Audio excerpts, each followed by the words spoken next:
Come on, folks.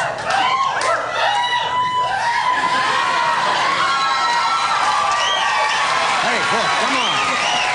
I must look sorry, but I was always warned never to take applause from strangers. Boy, you were hot tonight, but be honest. After 2 hours in line, you would applaud a box of stale wheat thins.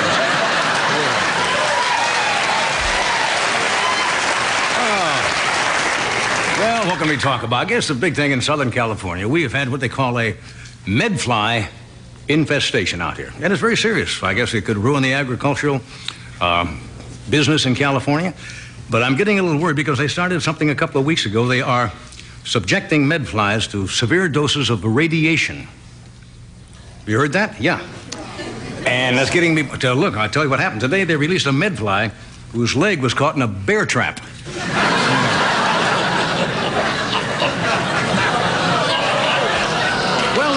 That's right, teenage mutant medflies.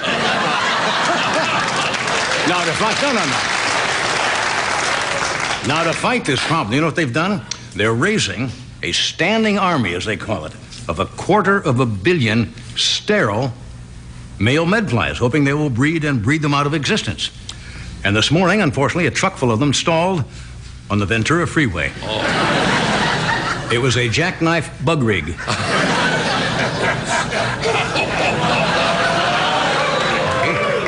Let me explain. Normally, you see here, they give a traffic report. They will say on the Ventura Freeway, there's a jackknife big rig, you see. So by my saying a jackknife bug rig...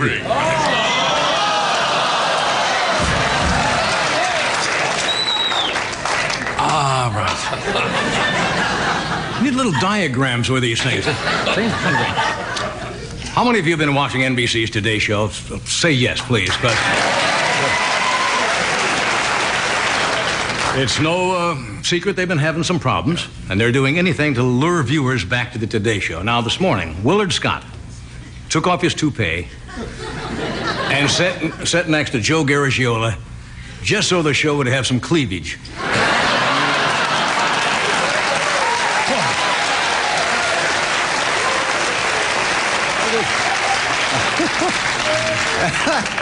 Actually, that's starting a trend. I understand former stars are returning to their old shows. In fact, band leader Jose Melis will be Doc's sidekick for the month of June. If Castro lets him out, but I don't know about that. I mentioned the last couple of nights. It's kind of fascinating. They're reissuing after... When did 10 Commandments first come out? With Charlton Heston. Anybody remember the year? 1956? Yeah. Gentleman who remembers. They're re-releasing it on Sunset Boulevard. Well, I mean, now apparently to get some of the new viewers in, they are redubbing some dialogue into the film to kind of relate to today. At one point, for example, in the new release, the Pharaoh says to Moses, "And who are you?" And Moses says, "Hey, I'm your worst nightmare." They're doing that.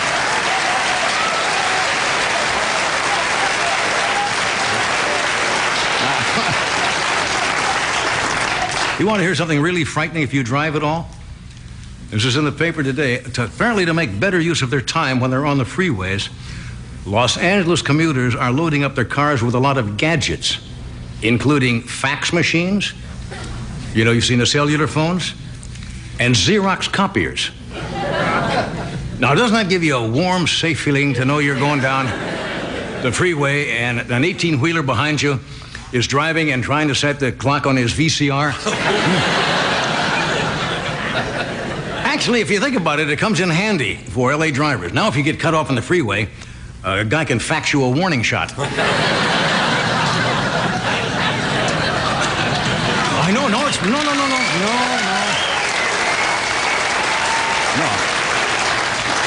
I know it's a problem. I almost got killed myself today. I was trying to change lanes while stir-frying noodles in my car walk. Well, let's see. I guess Premier Gorbachev is visiting the United States soon. Yeah. A couple of weeks, is it not? Did you see what he said? He wants to meet with Reagan when he's in the United States next month. And when Reagan was told that Gorbachev wanted to meet him, Reagan said, "Well, now, refresh my memory. Was he the Secretary of Agriculture?"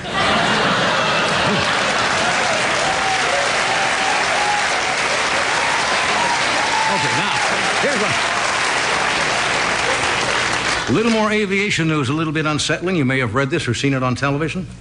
Some Boeing 737s are all being inspected after a control wheel came off in the hands of the pilot. Yeah, he's sitting there and the control wheel comes off in his hand. Some of the planes, I think, are getting a little old. Some of the planes don't even have a little black box anymore. They have a sketch artist.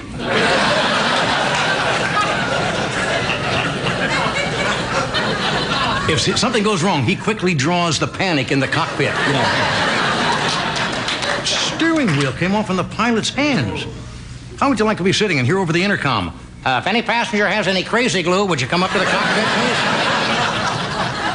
Apparently, I want to scare you, not necessarily, but some of the planes are having some problems. For example, on a recent Northwest flight, the refrigerator broke down, and the pilots couldn't frost their beer mugs.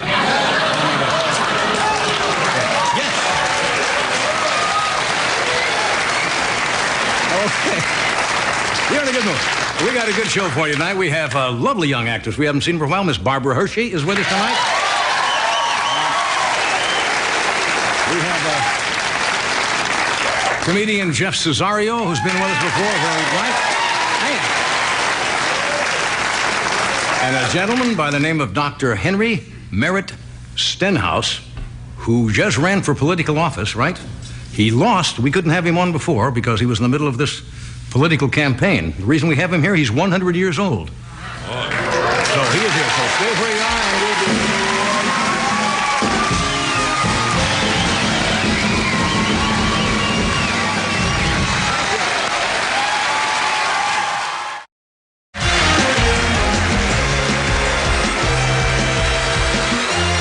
We're back. Hello. Is that your name?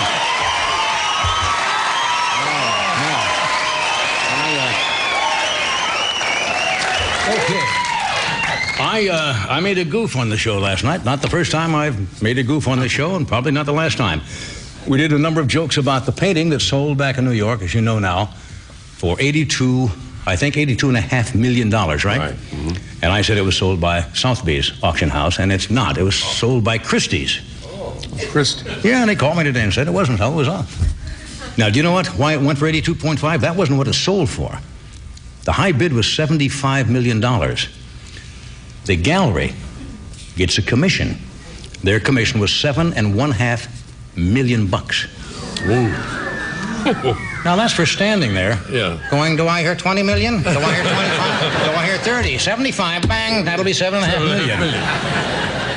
Do they get it from the seller or do they get it from the buyer? There's some talk about they get it both ways. Well, I know that, but keep your mind on what I'm talking about, Fred. Fred's so lonesome. Yes.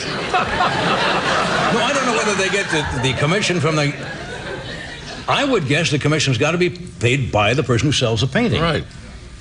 Why would the guy who buys it have to pay... Shouldn't have to pay 10%? No. Anybody know? I'm sure some member of our staff will know. Let's ask our staff. Staff?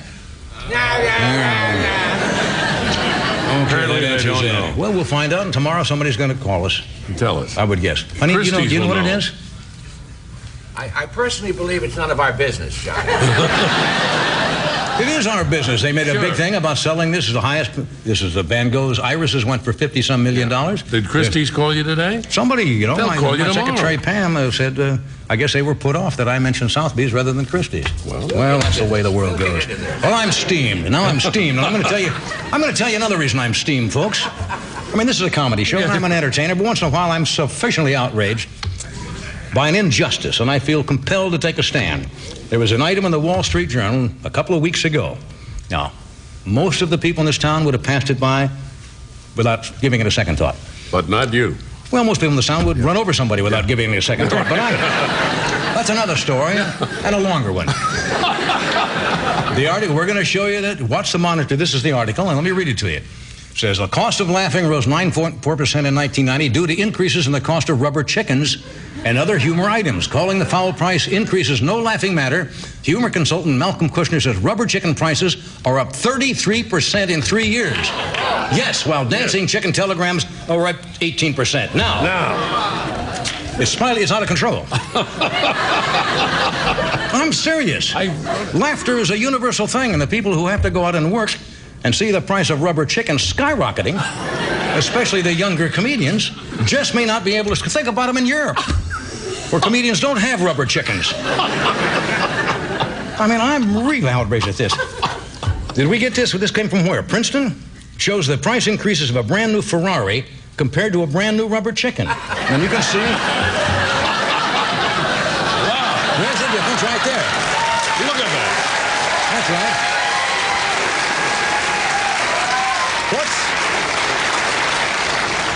What's happened to this America we love? I mean, according to this projection, by 1995, it will cost you $500,000 to drive a rubber chicken around town in a Ferrari. Well, I tell you what we did, folks. I've got a campaign going, and I'm calling for a nationwide boycott of rubber chickens until we get these prices under control. Right. And thanks to a concerned and giving entertainment community, I am not alone. Here are some of my fellow performers who are behind me on this. Watch the monitor. Hi, I'm Lily Tomlin, writer, actress, comedian, former rubber chicken user. Humor has never been cheap. Rubber vomit, unlike the real thing, costs money. But the price of Cluckus syntheticus, the rubber chicken, is no longer a laughing matter. The thing is this. Rubber chickens are very crucial to comics. Why I'm counting, you're a bright audience. What are we going to use? Rubber pot roast? The Yiddish circuit's over. We need chicken. Plus, I can't use a rubber steak. There's a lot of angina in my family. I can't throw a rubber steak down and trip. I could trip, sprain my knee, and then die of a heart attack. I need rubber chickens or rubber fish. You know, these rubber people, they're not the only ones that can make a chicken. We can have brick chickens. We can make chickens out of mud. This is the darkest day in rubber chickendom, with the exception of the war years, when rationing went into effect, and we Brits in the comedic arts were forced to make do with the bodies of deceased Hyde Park pigeons covered with a thin coat of shellac. Support the boycott. If you want a rubber chicken, from now on, order some McNuggets. I shan't stand for this outrage. I might lean a bit, or perhaps squat, or half crouch, half kneel, maybe do a sort of modified curtsy, but stand, I shall not. We will win. And that's why I'm asking you to join Johnny in his boycott of overpriced rubber chickens. Tighten your belt another notch, bite the bullet, choke the chicken. Now, this is grossly unfair to comedians. I want you all to join me and stand up and say, I'm mad as hell and I won't take it anymore. This is your brain. This is a rubber chicken. This is your brain on a rubber chicken. Stop the madness. Join the boycott.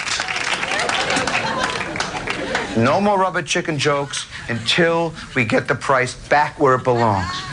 Hi, this is Larry Miller, and frankly, I didn't even know chickens use these things, but I guess they have the right to have safe sex the way the rest of us do, and so there's no reason that rubbers for them should be any higher price than they are for humans. Larry. Jerry, please, I'm just trying to make a point.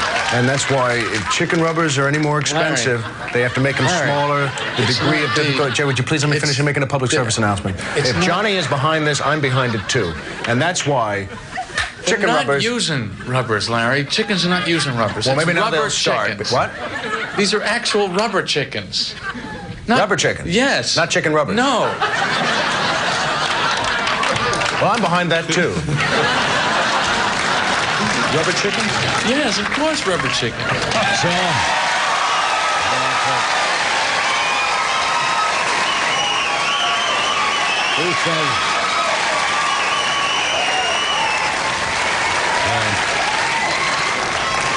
So who says this great town of ours has no heart? So thanks, Lily, Dudley, Richard, Jerry, Tony, Joe, and Larry. I love those guys. In conclusion, be warned, corporate America, as far as we comedians are concerned, the cluck stops here. Get those prices down. That's right. Yeah. Right. good of you to do that. Thank you. Okay. In just a moment, you're going to meet Dr. Henry Merritt Stenhouse, a gentleman who ran for public office, I believe, in Carolina. He was 100 years old. He was defeated, but he's here tonight. Would you be back in just a moment? Stay where you are.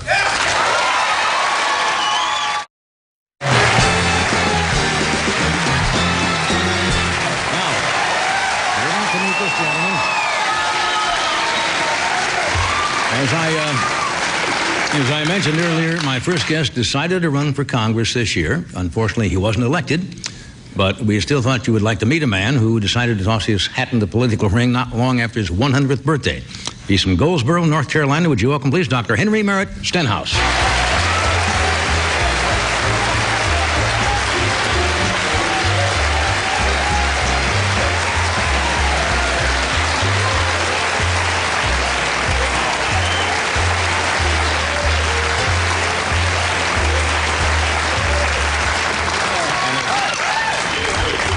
Nice to meet you, Doctor. Thank you. Thank you for coming. Thank you. And I'm sorry you lost the election. Why did you decide to run after all these years? Somebody told me, first of all, you're retired now, but you were an ophthalmologist? Yes. For how long? Oh, 50 or so years. Yeah? 50, I think it's 57 years. 57 years. And you don't wear glasses yourself? No. Yeah. Yeah, but you're 100 years old. Don't No glasses. No, I don't need glasses except to read. Yeah? How about if you drive a car? I don't need them. Yeah? Sometimes I put them on to keep the cops off of me.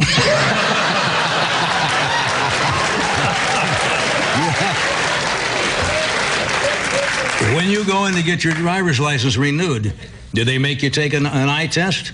The last time I did not have any trouble getting a license. For 4 years. That's remarkable. It is remarkable. Yeah. Of course, you probably got the chart pretty well memorized by now, haven't you? No, I really didn't. Remember when you used to go in and the doctor wasn't in the room and you tried to glean the first 3 lines before he came, and then they'd change it. But I tried to memorize that book. I really did. Yeah. Anyway, now, what made you decide to run for political office after retiring? I have 18 great-grandchildren so far, and more on the way. Yeah? I have 15 grandchildren, and I was concerned about their future. I thought we need to do something for those kids. And maybe I could do something about it. I get the feeling you don't think that the people who are running the country today are doing all that good a job. No way. Yeah.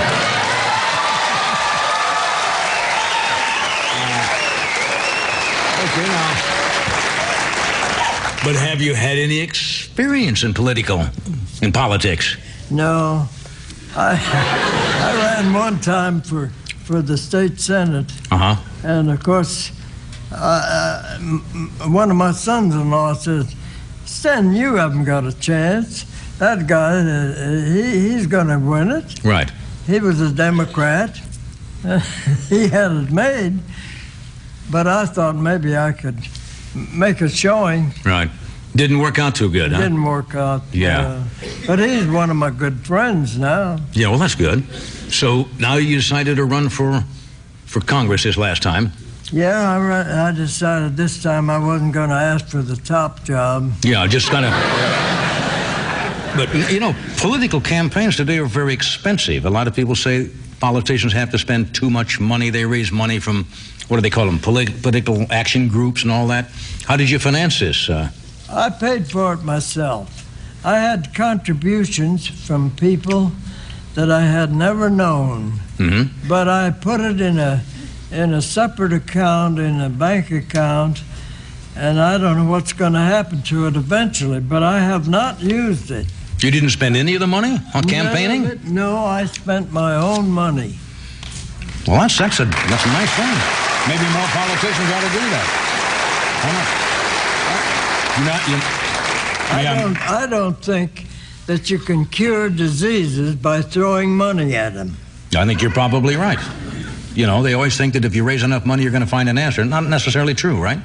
How much did you actually have to spend? You mind if I ask, to be personal?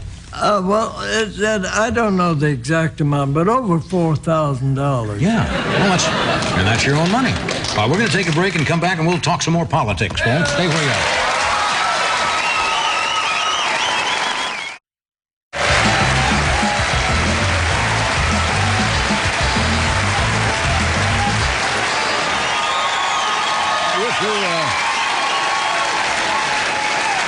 If you just join us, we are talking with Dr. Henry Merritt Stenhouse, who's 100 years old. Just talk about Goldsboro, North Carolina. You told me during the break that you were raised in Colorado, which is close to where I was raised, the state of Nebraska. Now tell me about Goldsboro, North Carolina. Is it a big city? Goldsboro was the day we drove into Goldsboro to live. We'd been there before, but the day we went in there to live, there was a sign on the post on the way in, said Pop 13,995, I think it was. Right. But we had 5 kids in the car, so it made it 14,000. So you passed the 14,000? So I imagine it's grown a little bit since then? It has grown, because they put Seymour Johnson Field there. And it has spread out all over now. Yeah. Now, you were married for a long time, right? 64 years. 64 years. 64 years. Now, One woman. One woman? What's the secret of... I know you probably get this question all the time. What's the secret of having a successful marriage like that? Is there any one? Well, you gotta have the right gal. Yeah. You gotta have her, and she's gotta put up with you. Well, compromise. Compromise is the name of the game. That's right. You know, you look in remarkably good health for 100 years of age. Do you ever take a drink or smoke or anything? I have done them all, yes. You've done them all? I smoke every variety, like corn silk and... Yeah, I remember that. Cigarettes? Adobe cigarettes, 3 Castles, all the different varieties. Yeah? Cigars, too? Cigars? Cigars, I smoked cigars until Castro... took over Cuba. You couldn't get the good Cuban cigars anymore, right? Get Cubans. Yeah. And occasionally you have a little glass of wine or something, or bourbon, or...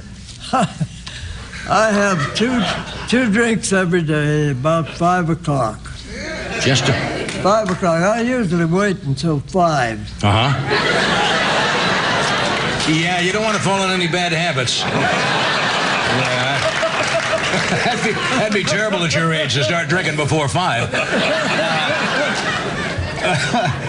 You run a little farm, I understand, also? You have a farm in Goldsboro? A little farm you still have? A farm?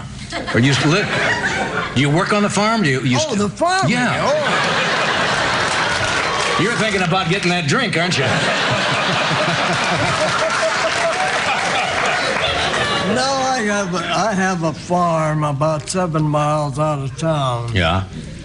And you asked me why I lived so long. I guess perhaps that's the reason. Yeah, it's good, healthy life, isn't it? I had that diversion. When I got through with my patients in the office, I had a place to go to get my mind off of everything else except nature. Yeah. Well, there's something about being out on the farm and just relaxing, and people from the Midwest live. We have something else in common, I found out. You were in the Navy in World War I and World War II? All the wars, yeah, all the wars.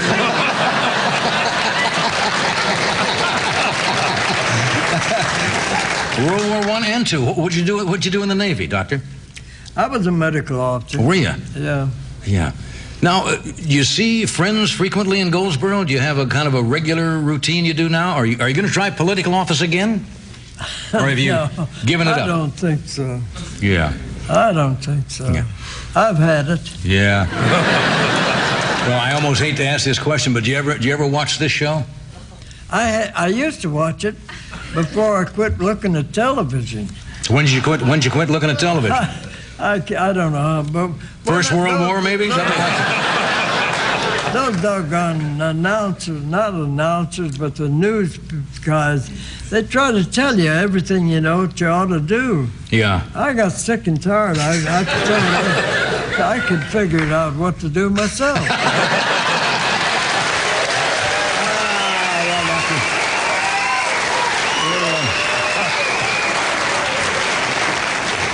I'm sure glad I met you, Doctor. You make a lot of sense.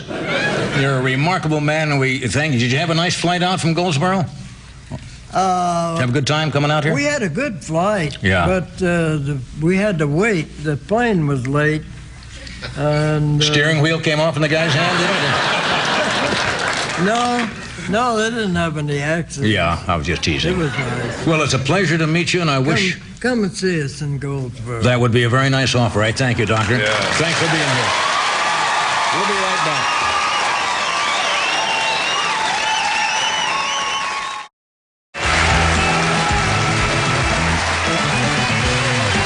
Okay, thank you, Doc. We're back. Now,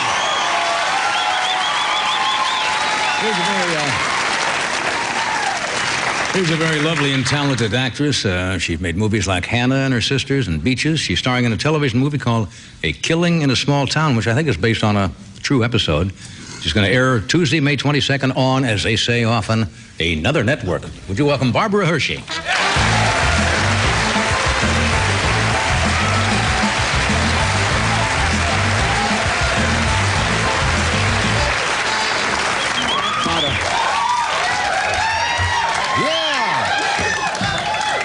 Listen to those savages out there. Yeah. Were you watching the doctor back there? He was Doesn't that put your life in perspective when you think how long he's lived? Do you ever think of ahead and saying, I wonder what it would be like to live that long?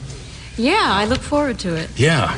Well, considering the alternative, it's not bad. Speaking of time, you were last year, what, 4 or 5 years ago? Yeah. Mm-hmm. 1986, and you came back. Yeah, do you find these shows difficult to do or what? Come on now. You get nervous or what? Yeah, well, it's entertainment, and I'm an actor. I'm not an entertainer, and I was trying to, it's hard to come up with stuff that's entertaining. Last night, I said to my boyfriend and my son at dinner, I said, come on, just think of something that's funny that's happened to us in the last 4 years, and this is what they did. Both of them did this. Uh-huh. That was it. Yes, they must know our staff. Remember the staff? Staff will do that sometime. Who else? Wasn't somebody else in your family in the entertainment business? No. No. This is a story of actually how much my parents were not in show business. It was when I was 16, and I was going to meet my future agent with my parents, and they sat them down, and we were all sitting there, and they said, okay, do you have any relatives in show business? And my father said that he had an aunt who once rented an apartment at Gracie Allen. That's close. That's close. That's how much they weren't in show business. Were they against it? Were they kind of thinking maybe you shouldn't follow this route? No, they were encouraging. They said, we can't help you, but we're there for you emotionally. They were wonderful. Yeah, that's good, because most parents might say, gee, that's awfully tough. You have to learn to live with rejection all the time. True. Were you rejected any time in your career? Yes. You really want a rejection? Sell door to door. You did that. I did that once in college. I wanted to do something, and so the guy said, how would you like to sell vacuum cleaners? And I didn't realize how cruel people can be when you go door to door. Hello there, bang! You haven't said anything. What do you do when they come to your door? You don't see people coming door to door anymore selling vacuum. Like the Fuller Brushman used to be on the road. Do they still do that? Where they come to your house or something like that? Mm-hmm. Now, I remember you had your son. Yes. When he was young, had a very unusual name, right? Yes, he was born in the early 70s, and he was named Free. Free? Yeah. Uh-huh. But he isn't named Free anymore. His name's Tom now. Tom. Yeah. A little bit of a change, huh? Yeah. Now, how did that come about? Well, after we named him Free, I very quickly, for obvious reasons, grew cautious about it. But it was his name. I didn't know what to do about it. And he was about 6 years old, and he came to me and he said, "Mom, what does free mean?" And I said, "It means you're free to change your name whenever you want." And he said, "Great, when I'm a man, I'll change my name." And I said, "Fine, when you're a man or tomorrow or never. It's up to you." And a week later, he came to me and he said, "I'm a man." You're kidding. No, I'm not kidding. 6 years old. So we went out and bought a book of names, and he picked his own name. Because kids can be, no, they don't mean to be, but there's a little cruelty in kids sometimes. And when they get a name like that, they probably get on it and just made him very uncomfortable. Right, or adults Hi, born free, doing all that stuff. All that stuff. I can hear it, yeah. yeah. Yeah. So now he's Tom. He's Tom. Yeah. He could leave Free in the middle name would be nice. Yeah, sometimes he does. Yeah. Didn't one time the press get on you for something? One time. When you were doing a picture and you did something with your lips. Lipgate, I call it. Lipgate? Yeah. For beaches, I did this temporary process with collagen that sort of inflates your lips because I like to change myself for roles, and I wanted this character to be voluptuous, and it's a temporary thing. And what do they do? The press? No, what did the doctor do? How do you do that? Isn't it painful? Yes, it is painful. It is painful, but it's temporary. It seemed worth it to me, but the press reacted like I don't know. I mean, especially it's ironic in this town that was, a plastic surgeon's heaven. Which is a normal thing around here, right? It's normal. To do something that's temporary, to cause such a reaction, I was amazed. I would tell the press, look, they're back to normal. You can see these are my lips, and I could see that they didn't want to believe me. Yeah. And so did it make them quite full? At the time? Yeah. It's very. Well, now the part you play now in this movie, was I correct? It is based on an incident? Yeah. Not a pleasant incident either, right? No. It's a true story. Something that happened to a woman in 1980 in Texas, a middle American, middle-aged, middle-class woman, killed another woman with an axe, hit her 41 times, and is not crazy. It is the most... It's like Lizzie Borden. It is, except the thing that's so amazing about it is I see actors on these kinds of shows all the time talking about their latest project, and I have to say that this really, truly was the most profoundly interesting thing I've ever worked on, the best role I've ever had, and it's confounding and never-endingly interesting. And this was just people thought, I guess, a normally adjusted person? She is. That's the scary thing, is she is a normal person. But she took an it was axe to self-defense, somebody. but why 41 times? And how she reacted to it was such an aberration to her life that she blanked it out. She just went on with her life. She took her kids to the movies. It's phenomenally interesting. Yeah. And you wanted to not change your look for that again, and just, because I assume obviously she's not as glamorous as you are. No, it was important, I thought, that she looked like a woman that you pass by in the supermarket and never look at again. Right. And those are always the description of the people who do things like that on the way, right? You ever notice that? Well, he seemed like an average guy. He always helped me in with the grocery. He was alone a little bit, then he wipes out the city council. I'll show you how you changed. See, I wouldn't have known you in a million years. You would have? I wouldn't have known you in a million years, of course. Yeah. Did you try this out? Put something on like this and walk around? Oh, yeah. Oh, you look just like a middleman. Can you see this from over there? No, you do. That does not really look like you. Yeah. So you kind of tested this out, what, walking through supermarkets or something? The thing that scared me was that I was hoping it would be like a 3-hour makeup to make me look like that, but it happened in 15 minutes. Make me look drab. Okay, here, how's that? Well, I wish you luck with it. Thank you. When does it play again? Tuesday night. Tuesday night. Look forward to seeing it. Thank you. All righty. Called Killing in a Small Town. Killing in a Small Town. We're going to be right back. Stay where you are.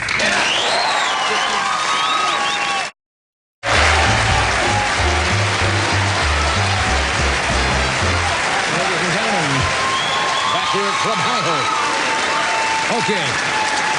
Jeff Cesario is with us tonight. He's got his first special called Sports Comedy Network. It's on Friday night, the 1st of June, on another network. Don't we have anything on this network? He'll also be appearing in Chicago at the Improvisation the 19th of June, 24th. Would you welcome Jeff Cesario?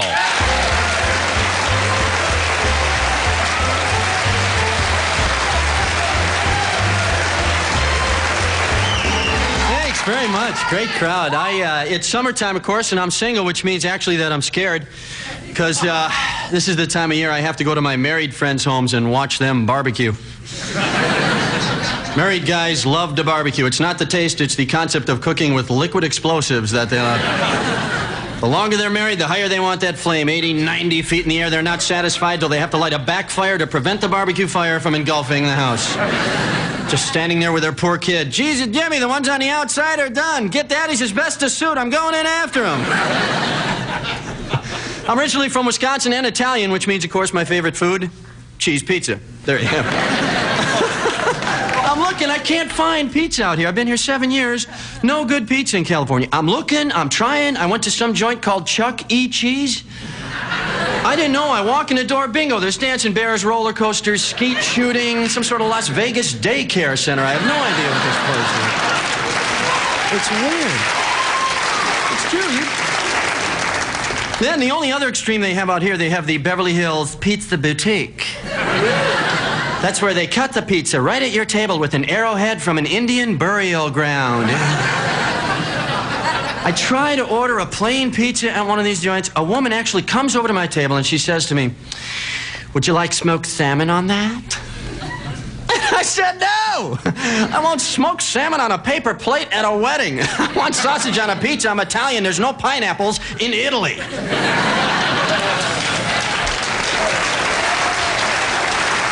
I tell you, man, you can't eat out. Every restaurant is getting pretentious in California. Everyone. The health food restaurants are the worst. Talk about attitude. I went to this health food restaurant. They didn't even give me a menu. A waiter came over to my table, read my aura, and gave me what I needed. And breakfast, I stopped eating breakfast out because I don't know if I'm man enough to eat breakfast out anymore. You've seen these giant macho image wars they're having with breakfast? Oh, yeah, Denny's, we got the big guy, hearty fella breakfast. That's 44 pancakes, a pound of bacon, $2.99.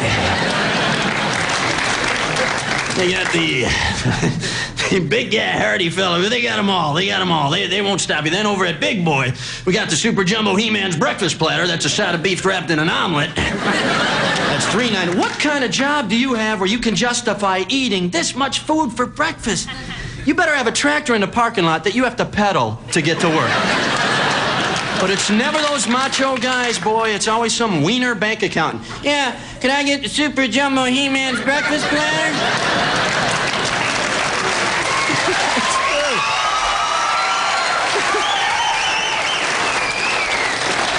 Just once, I'd like to see the waiter go, no, you can't. You're going to have Fruit Loops and you're going to like it, pal.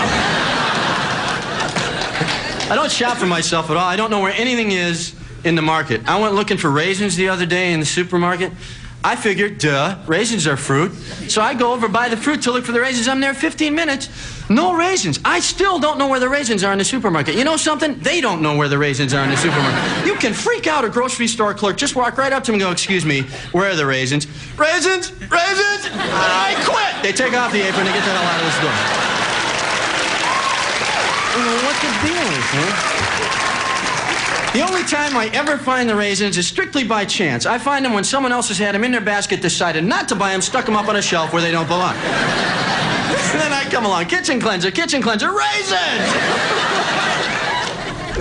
They have the store organized all wrong. I am telling you, I don't know what it is. You know, think about it. We're adults. We work jobs. We make money. And yet, we have to take a list into the store to remind us what to buy. Why don't they organize the grocery store like we think? Aisle 1, fruit, bran, laxatives, toilet paper. Aisle 2, cookies, ice cream, sweatpants, Jane Fonda workout tape. Aisle 3, dirty magazines, cheap wine. Boom, you're home. You're home. 10 minutes, stop. But that's the way I think. I think with too much common sense. It's actually a curse at some point. The other day, I was thinking about getting a dog.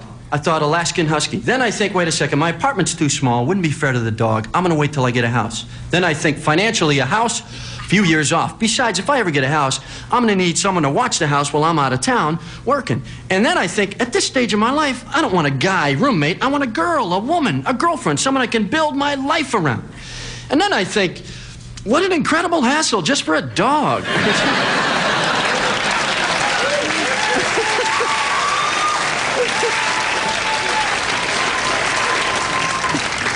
That's the way guys think, though. That's what gets guys in trouble. For instance, most guys will tell you, if they had a choice of a way to die, to go to the great beyond, they would want to die while in bed with a woman making whoopee.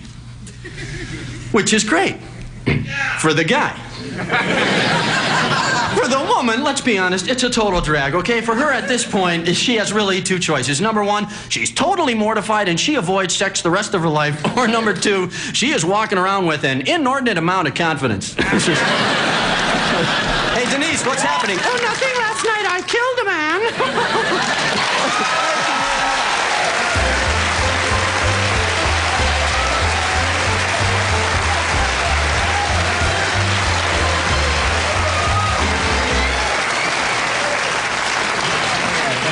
Good stuff. Good to see you again. Oh, thanks. Good to see you again. We got a minute here. Just mention the sports. Why sports comedy thing? I don't quite understand. Well, I think people are taking sports too seriously, so we just went out to deflate them and we had some fun. I like to look at the losers, like the Seattle Mariners. Now, there's a team that could use some fans. See, I mean, nobody goes to the Seattle Mariner games. Even if they won, they'd be the kind of team that would have to actually, if they made it to the World Series, they'd still need jacket day to get people to the stadium. It's the fourth game of the series. It's cushion night. Well, the Cubs went through that for years, and the New York Mets years ago in baseball. Yeah, losers. Do you have sports figures on the show, or what? We have Kareem Jabbar. Kareem Abdul-Jabbar is our first guest. We also have video clips of George Brett, and we got Don King. We do have a little fun. Don King. Don King. Yeah. So.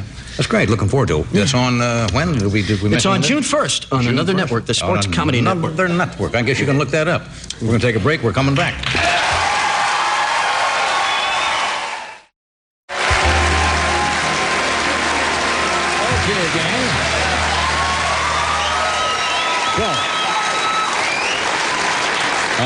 Barbara's movie is on another network. It's not too difficult to find. For some strange reason, they don't want one network to mention another network, but it's on another network.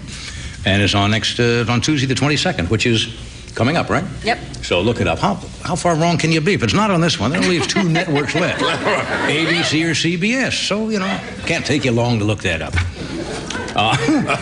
And Jeff's going to be at the Improv in Chicago, June 19th to 24th. Which is not another network. Anyway, thank you both for being here. Tomorrow night, Bob Hope, the music of Al Green, Park Overall from Empty Nest. We'll see you tomorrow. Good night.